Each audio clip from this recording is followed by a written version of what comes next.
How to redeem DoorDash promo code. Let's get started. Launch your preferred browser. At the top, you will see the search box. Over there, type in DoorDash promo code and search for it. Different website links will appear. Firstly, I'm going to show you how can you get DoorDash promo code. Using any of these websites, you can easily get a working promo code for DoorDash. So go ahead and open any of these.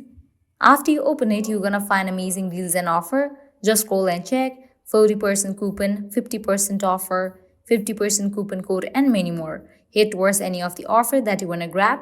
Just click on show coupon. So here's the code, copy it, then click on view discount at DoorDash. You will be directed to the official website of DoorDash.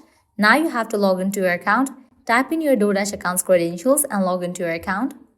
Once logged in, browse through the menu and select the items that you want to order. Confirm your order. Head towards the checkout page. While in the checkout page, you will find this section of promo code. Click over there and type in the code and confirm your order. And just with that, you have redeemed your code. By applying the same process, you can easily redeem your promo code on DoorDash. Well, this is how you can easily redeem DoorDash promo codes. At the end, if you guys find this video helpful, don't forget to like, share, and subscribe to our channel. Thank you.